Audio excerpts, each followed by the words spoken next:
இது முழுக்க முழுக்க ஒரு அவேர்னஸ் வீடியோ தான்.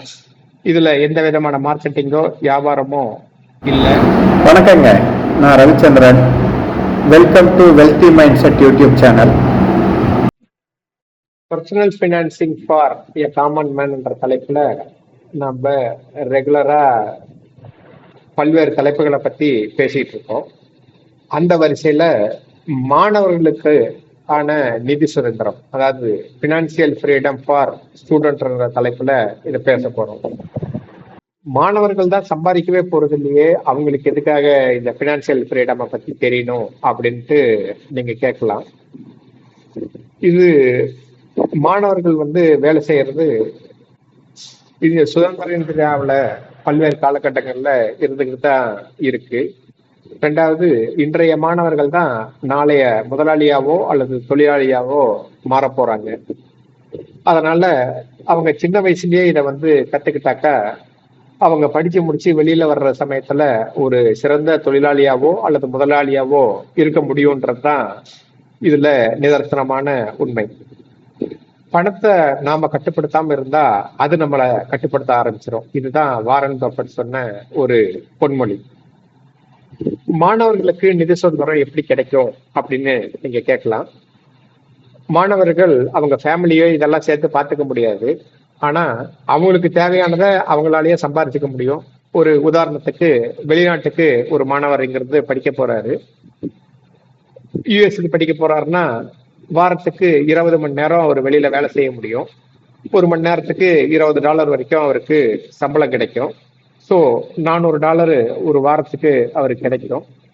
ஒரு மாதத்துக்கு கிட்டத்தட்ட $1600 $1800 அவர் சம்பாதிக்கிறதுக்கு உண்டான வாய்ப்பு இருக்கு. இதுல அவருடைய செலவுகளை பார்த்துக்கிட்டு, அதாவது அவருடைய சாப்பாடு, துணிமணி மற்றும் தங்குமிடம் இதையெல்லாம் பார்த்துக்கிட்டு அவருடைய கல்வி கடனை கூட அடைக்கிற மாதிரி மாணவர்களை நம்ம பார்த்துருக்கோம்.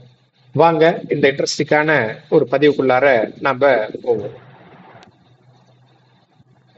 மாணவர்களுக்கு நிதி சுதந்திரம் அப்படின்றத பாத்தீங்கன்னா கண்டிப்பா அது தெரிஞ்சுக்க வேண்டிய ஒண்ணு. இளமையிலேயே நம்ம நிதி அறிவு கிடைச்சிருச்சுன்னா அவங்க வேலைக்கு போறப்ப பாத்தீங்கன்னா சீக்கிரமா செட்டில் ஆகிறது. அவங்களுடைய financial freedom for the complete corporate லைஃப்ன்றது வர முடியும். நிதி சுதந்திரம்னா என்ன அப்படின்னு கேட்டீங்கன்னா, பணத்திற்காக மட்டுமே வேலை செய்ய வேண்டிய நிலை இல்லாமல் இருப்பது. அதாவது நிறைய பேர் அவங்களுக்கு பிடிச்சோ பிடிக்காமையோ ஒரு வேலையை செஞ்சுட்டே தான் இருப்பாங்க.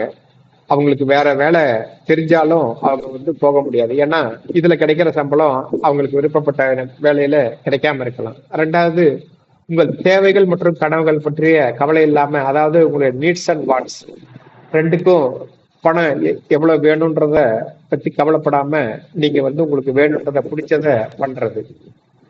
மூணாவது, பினான்சியல் கண்ட்ரோல், சேவிங்ஸ் மற்றும் முதலீடு இவற்றுடைய மூலக்குரலா நிதி சுதந்திரம்ன்றது இருக்கு.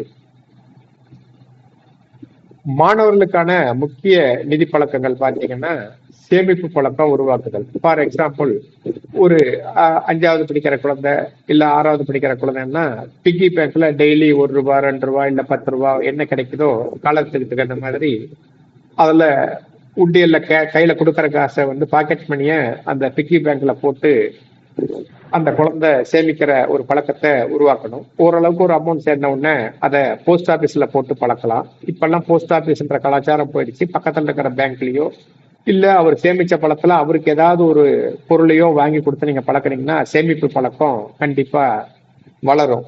இது டிலேடு கிராட்டிபிகேஷன் அப்படின்ற ஒரு பழக்கத்தை, ஏன்னா இந்த அமெரிக்காவில் ஒரு ஆராய்ச்சி பண்ணாங்க. 2 குழந்தைங்களுக்கும் 2 ஐஸ்கிரீம் கொடுத்துட்டு ஒரு 5 நிமிஷம் இதை நீ சாப்பிடாம இருந்தீங்கன்னா உனக்கு 10 ஐஸ்கிரீம் ஒரு வாரம் ஃபுல்லா கொடுக்குறோம் அப்படின்ற ஒரு காம்படிஷனை வச்சாங்க. இதுல நிறைய குழந்தைகள் பாத்தீங்கன்னா அந்த காம்படிஷன்ல அந்த 5 நிமிஷம் வெயிட் பண்ண முடியாம கொடுத்த உடனே சாப்பிட ஆரம்பிச்சிருச்சு.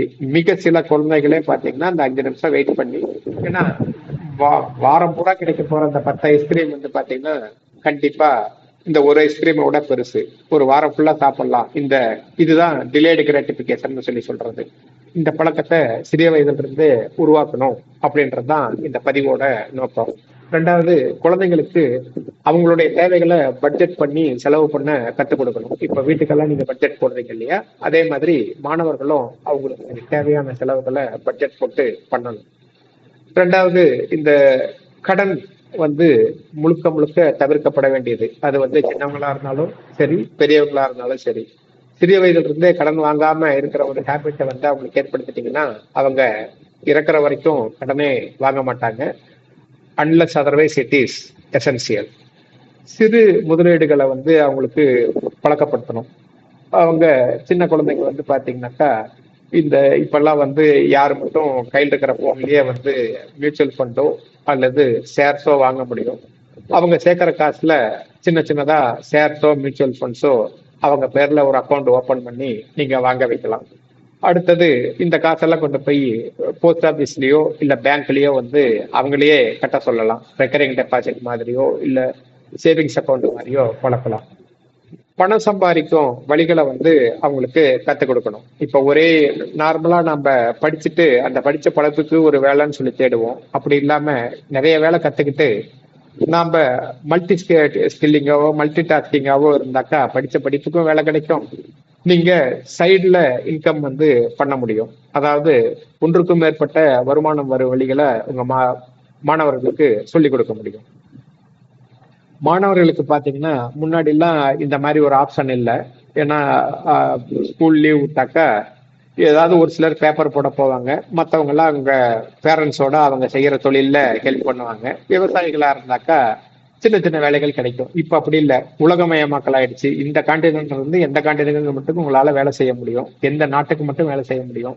இந்த ஆன்லைன் ஃப்ரீலான்சிங் ஜாப்லாம் நிறைய இருக்கு. பார்ட் டைம் வேலைகளை வந்து நிறைய பண்ணலாம். யூடியூப் வந்து நீங்க போடலாம், பிளாகரா வந்து மாறலாம், ஆன்லைன் டுட்டோரியல் கிளாஸ் எடுக்கலாம், மேற்கொண்டு டிஜிட்டல் மார்க்கெட்டிங் இன்டர்ன்ஷிப்பும் வந்து பண்ண முடியும். செலவு கட்டுப்பாடு குறிப்புகள் வந்து, அதாவது பட்ஜெட் அப்படின்றது மாணவர்கள் மாதந்தோறும் பட்ஜெட் தயாரிச்சு பழகணும். இந்த பட்ஜெட் பண்ணி நீங்க செலவு பண்ணீங்கன்னா தேவையில்லாத செலவுகளை கண்டிப்பா குறைக்க முடியும். மேலும் இந்த யூபிஐ ஆஃபர்ஸ், கேஷ்பேக் ஆஃபர்ஸ், இதெல்லாம் நீங்க எந்த கடைக்கு போனாலும் சரி, இப்ப எந்த ஆன்லைனை ஓபன் பண்ணாலும் சரி, இந்த கிரெடிட் கார்டை யூஸ் பண்ணா இந்த ஆஃபர் கிடைக்கும், இது 3 சட்டைக்கு பதிலாக 5 சட்டை வாங்கினீங்கன்னாக்கா இன்னொரு 5% சேர்த்து கிடைக்கும். இந்த மாதிரி வந்து பாத்தீங்கன்னா ட்ராப் நிறைய வச்சிருப்பாங்க. அதனால நீங்க ஒரு சட்டு வாங்கலாம்னு சொல்லி உள்ள போறவங்க ஒரு 5%க்கு ஆசைப்பட்டு தேவையில்லாம 5 சட்டா வாங்கிட்டு வந்திருப்பீங்க. அவங்க வியாபார யுக்தி அவங்களுக்கு வந்து நல்லதுதான். ஆனா உங்களுக்கு அது நல்லதான்னு பாத்தீங்கன்னாக்கா அடுத்த 2 வருஷத்துக்கு வேணும்ன்றதை இன்னைக்கே நீங்க வாங்கி வச்சிருப்பீங்க. அது அவ்வளோ நல்லது கிடையாது. அடுத்தது இந்த 30-50-20 ரூல். அதாவது 50% நம்மளுடைய வருமானத்துல தேவைகளுக்கும், 30% விருப்பங்களுக்கும், 20% சேமிப்புக்கும் நம்ம பயன்படுத்தணும். தேவைகள்ன்றது உண்ண உணவு, உடுக்க உடை, படுக்க வீடு. விருப்பங்கள்ன்றது கேட்கெட்ஸ் எல்லாம். இப்ப ஒரு ஐபோன் மாத்தணும், இல்ல வேற ஏதாவது வந்து நம்ம ஒரு கம்ப்யூட்டர் வாங்கணும், வேற ஏதாவது ஒரு பைக் வாங்கணும், இந்த மாதிரி இருக்கிறதெல்லாம் விருப்பங்கள். அது இல்லாம நம்மளால உயிரோடு இருக்க முடியும். இந்த 50, 30, 20 வந்து நீங்க 30, 20, 60 சேமிப்பை வந்து 60ன்னு சொல்லி உயர்த்துறது இன்னும் சீக்கிரமா நிதி சுதந்திரத்தை உங்களுக்கு கொடுக்கறதுக்கு வழிவகை செய்யும். இதுக்கெல்லாம் சோர்ஸ் ஆஃப் நாலேஜ் எங்க இருக்கும்னு பாத்தீங்கன்னா, நீங்க தமிழ் யூடியூப் சேனல்களை வந்து பார்க்கலாம், பினான்சியல் சேனல்ஸ், அப்புறம் புத்தகங்கள், இந்த rich dad poor dad, psychology of money, இந்த மாதிரி புக்ஸ் எல்லாம் வந்து படிக்கலாம். அரசு பிளாட்ஃபார்ம் இருக்கு இல்லையா, என்எஸ்சி, செபி, இந்த கல்வித்தலங்களை பயன்படுத்தலாம். ஆன்லைன் கோர்சஸ் வந்து பண்ணலாம். ஒரு மனிதன் வந்து தன்னிறைவு அடையணும்னா, அதாவது அவருடைய இன்வெஸ்ட்மெண்ட்டுகளை அவரு டச் பண்ணாம இருக்குன்னா ஒரு எமர்ஜென்சி ஃபண்ட் அவசியம். Term insurance and health insurance for family ரொம்ப ரொம்ப அவசியம். டெப்ட் மேனேஜ்மெண்ட் மிக அவசியம். ரிட்டையர்மெண்ட் கார்பஸ் சேர்த்தீங்கன்னா நீங்க பினான்சியல் ஃப்ரீடத்தை சீக்கிரம் அடைய முடியும். குழந்தைங்களுடைய படிப்பு, மற்றும் வீடு வாங்குறது, இதையெல்லாம் அவங்களுடைய லாங் டேர்ம் டார்கெட்டா வச்சுக்கலாம். எதிர்கால இலக்குகள் மாணவர்களுக்கு எப்படி இருக்கணும்னா, அவங்களுடைய கல்வி கடனை முன்கூட்டியே திட்டமிட்டு கட்டி முடிக்கணும். தொழில் தொடங்கும் கனவு அவங்களுக்கு கண்டிப்பா இருக்கணும். ஏன்னா இந்த விதையெல்லாம் நீங்க அவங்க குழந்தையா இருக்கிறப்பயே போட்டுடுறீங்க. அடுத்தது பவர் ஆஃப் காம்பவுண்டிங். இதை வந்து நம்ம மிகப்பெரிய அறிஞர்கள் எல்லாம் என்ன சொல்றாங்கன்னா, பவர் ஆஃப் காம்பவுண்டிங்ன்றது 8th wonder of the world அப்படின்னு சொல்றாங்க. ஸோ இன்னைக்கு நீங்க சின்னதா போடுற விதை நாளைக்கு பெருசா விருட்சமா வளர்ந்து நிற்கும். நிதி சுதந்திரம்ன்றது மன அமைதி மற்றும் வாழ்க்கையில சுதந்திரத்தை உங்களுக்கு கொடுக்கும். இதன் மூலம் நம்ம என்ன தெரிஞ்சுக்கிறோம்னா, நிதி சுதந்திரம் என்பது பணம் இல்லாமல் வாழ்வதில்லை, பணத்தை புத்திசாலித்தனமாக கையாள்வது. அதை இம்மிடியட்டா ஆரம்பிங்க. சிறிய பழக்க மாற்றங்கள் தான் பெரிய மாற்றங்களுக்கு வழிவகுக்கும். Financial freedom start with financial discipline. இந்த பதிவு உங்களுக்கு பிடிச்சிருக்கும்னு சொல்லி நினைக்கிறேன். இது சம்பந்தமா உங்களுக்கு ஏதாவது சந்தேகங்கள் இருந்தாலோ, இன்சூரன்ஸ் மற்றும் லோன் மற்றும் இன்வெஸ்ட்மெண்ட் இது சம்பந்தமா ஏதாவது ஆலோசனை வேணும்னாலோ கீழ் இருக்கிற நம்பர்ல நீங்க எங்களை காண்டாக்ட் பண்ணலாம்.